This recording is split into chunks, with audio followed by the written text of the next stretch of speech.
respected principal sir, all staff members and dear friends, good morning.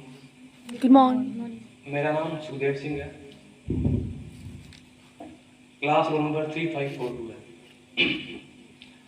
आप सभी जानते हैं कि 22 जनवरी को हमारे देश में एक प्राण प्रतिष्ठा नाम से एक बहुत बड़ा आयोजन हुआ। इसी पे मैं कुछ फैक्ट्स आपके सामने रखना चाहूँगा। वैसे तो 500 साल पुराना मुद्दा है, 5 या 10 मिनट में मैं इसको पूरा आपके सामने डिफाइन कर दूं, किसी भी एंगल से ये पॉसिबल नहीं है। तो मैं जितना हो सके उतना मैं आपके सामने जो रिलेटिव फैक्ट्स हैं वो आपके सामने रखना चाहूँगा। हम सभी जानते हैं कि 1526 में जब बाबर अफगानिस्तान से भारत में आया तो मुगलों की यहाँ पे नींव पड़ जाती है, सल्तनत काल का एंड हो जाता है और मुगलों का राज यहाँ से स्टार्ट हो जाता है। 1528 तक आते आते जो मुगल्स थे वो संयुक्त प्रांत उस समय के, या उस समय की अगर मैं बात करूं तो अयोध्या, जिसका पुराना नाम अवध था, अवध प्रांत तक थी वो फैल गए थे। तो बाबर के एक सेनापति जिसका नाम था मीर बाकी, उसने एक मस्जिद का निर्माण करवाया जिसे हम बाबरी मस्जिद के नाम से जानते हैं। स्टार्टिंग में इस पे कोई भी डिस्प्यूट नहीं था, लेकिन गदर के आखिरी दिनों में 1857 के जो आखिरी दिन थे उस समय हनुमानगढ़ी के एक महंत ने जो बाबरी मस्जिद है उसके प्रांगण में या उसके आसपास एक राम चबूतरे का निर्माण करवाया। यहीं से विवाद शुरू होता है। जो मस्जिद के इमाम थे उन्होंने उस समय के मजिस्ट्रेट के सामने इसकी शिकायत करी और मजिस्ट्रेट ने दोनों जो प्रार्थना स्थल है राम चबूतरा, मंदिर नहीं था उस टाइम, राम चबूतरा नाम से उसको जानते थे, और मस्जिद दोनों में एक दीवार खींच दी और दोनों को शांत करवाया गया। लेकिन ये मुद्दा शांत होने वाला नहीं था। 1885 का साल वो है जब सबसे पहले यह मुद्दा कोर्ट में गया। निर्मोही अखाड़े के महंत रघुवर दास ने सबसे पहले फैजाबाद डिस्ट्रिक्ट कोर्ट में अपील की और जो राम चबूतरा पहले बनाया था उस पे एक भव्य राम मंदिर बनवाने की इजाजत मांगी, लेकिन इजाजत उनको नहीं मिल पाई। सबसे बड़ा अगर मैं टर्निंग पॉइंट बताऊं तो 1949 उस समय जो मस्जिद थी बाबरी मस्जिद, उसको उसमें 3 गुंबद है, गुंबद जिसको वो बोलते हैं। तो जो बीच वाले गुंबद में भगवान श्री राम की मूर्ति रखी गई।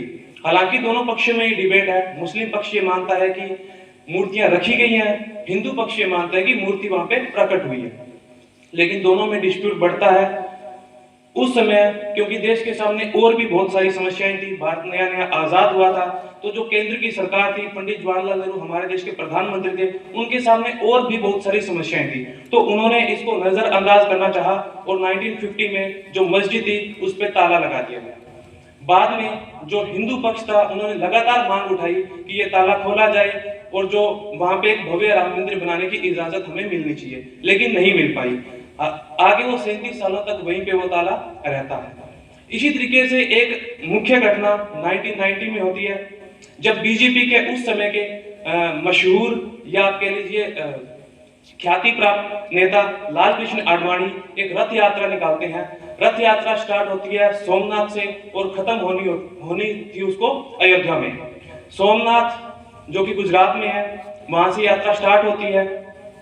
पूरे देश में एक हवा फैलाई जाती है जो हिंदू समाज को एक मुद्दे पे इकट्ठा करने की कोशिश की जाती है, एक माला में पिरोने की कोशिश की जाती है और काफी हद तक वो इसमें सफल भी होते हैं। पूरी प्लानिंग की गई थी, शायद उस समय भी ये प्लानिंग की गई थी कि जो बाबरी मस्जिद का जो ढांचा है उसको ढहाया जाएगा, लेकिन उस समय क्योंकि उत्तर प्रदेश में ये जो बाबरी मस्जिद जो इसकी सिचुएशन है वो उत्तर प्रदेश में है, तो उस समय उत्तर प्रदेश में समाजवादी पार्टी की सरकार थी और मुलायम सिंह यादव उस समय वहां के सीएम थे। वो किसी भी एंगल से नहीं चाहते थे कि मस्जिद ढहाई जाए या वहां पे किसी तरीके का मंदिर बने, तो उन्होंने लाल कृष्ण आडवाणी की इस यात्रा को रोकने की भरपूर कोशिश की। जो कार सेवक थे, जो यात्रा में जो शामिल लोग थे, उन पे फायरिंग भी की गई। बिहार के समस्तीपुर से, बिहार में उस समय आरजेडी की सरकार थी, लालू प्रसाद यादव वहां के मुख्यमंत्री थे, वहां से लाल कृष्ण आडवाणी जी को गिरफ्तार कर लिया जाता है।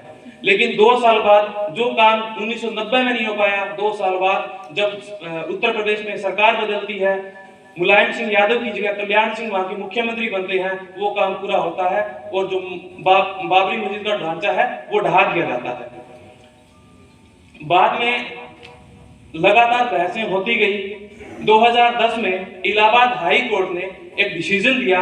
डिसीजन ये था कि जो डिस्प्यूटेड जो जमीन थी 2.77 एकड़ की, उस पे डिस्प्यूट था, उसको 3 पार्ट्स में डिवाइड कर दिया गया। एक पार्ट निर्मोही अखाड़ा को मिला, एक पार्ट भगवान राम के मंदिर बनाने के लिए दिया गया और एक पार्ट मुस्लिम पक्ष को दिया गया। लेकिन कोई भी पक्ष इससे सहमत नहीं था, तीनों इसके खिलाफ गए सुप्रीम कोर्ट में। लंबी बहस के बाद 2019 में सुप्रीम कोर्ट का शायद 9 नवंबर 2019 को एक फैसला आता है, जिसमें सुप्रीम कोर्ट तत्कालीन जो सरकार थी, केंद्र सरकार, उसको आदेश देती है कि एक ट्रस्ट बनाए जो वहां पे मंदिर निर्माण का कार्य देखेगा और एक अयोध्या के अंदर ही कोई एक अच्छी जगह, कोई एक महत्वपूर्ण जगह 5 एकड़ की जमीन जो मुस्लिम वक्फ बोर्ड है उसको भी दे, वहां पर जहां पर वो जाके अपनी मस्जिद बना सके। और 2019 से लगातार मंदिर निर्माण का कार्य प्रगति पर था और अभी हमने हाल ही में देखा कि 22 जनवरी को, हालांकि मंदिर निर्माण का कार्य अभी तक पूरा नहीं हुआ है, लेकिन हर एक सरकार चाहती है, वो उस पर अब राजनीति में नहीं जाएंगे, लेकिन थोड़ा राजनीतिक फायदा लेने के लिए ये जो प्राण प्रतिष्ठा नाम का जो आयोजन है वो मंदिर के निर्माण के पूरा होने से पहले ही किया गया। अब थोड़ा सा मेरा खुद का ओपिनियन है इस चीज पे, क्योंकि एक पूरे देश में एक बहुत बड़ा आयोजन किया गया था। मेरे गांव में भी एक बहुत बड़ा आयोजन था हनुमान मंदिर में। तो मैं जब देख रहा था तो जो युवाओं की भागीदारी, युवाओं की बड़ी सक्रिय भागीदारी थी। माथे में तिलक, मुंह पे श्री राम।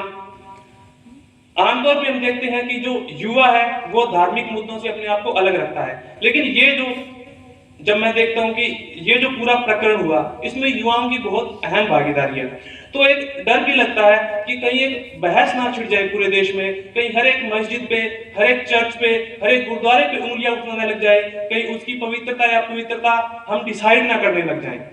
ये एज ए डेमोक्रेसी हमारे लिए बड़ा खतरनाक होगा।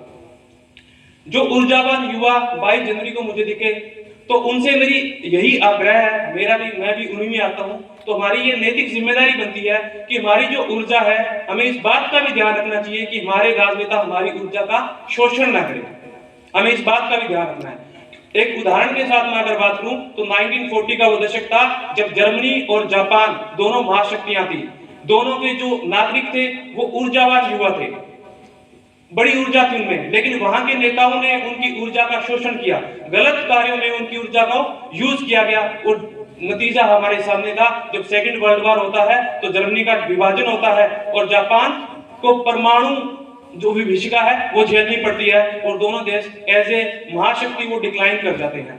और वही जापान, वही जर्मनी जब अपनी ऊर्जा को सकारात्मक कार्य में यूज करता है तो वही जर्मनी यूरोप का सबसे बड़ा प्रोडक्शन सेंटर बनके उभरता है। वही जापान आज वर्ल्ड की लार्जेस्ट थर्ड इकोनॉमी हमारे सामने है। छोटा सा देश है लेकिन लार्जेस्ट थर्ड इकोनॉमी हमारे सामने है। तो हमारी नैतिक जिम्मेदारी है कि ये जो बहस जो शुरू हुई थी हमें नहीं जाना चाहिए इतिहास में। आज राम मंदिर वहां पे बन गया है, करोड़ों लोगों की आस्था है, मुझे भी खुशी है, लेकिन हमारी ये डेमोक्रेटिक कंट्री होने के नाते, डेमोक्रेटिक विश्व के सबसे बड़े लोकतांत्रिक देश के नागरिक होने के नाते हमारी जिम्मेदारी भी है कि हम इस बहस को यहीं पे रोकें और अपने जो ऊर्जा को है वो सही डायरेक्शन में उसको यूज करें। एक बार फिर से प्रिंसिपल सर, आपको जन्मदिन की बहुत सारी शुभकामनाएं। Thank you.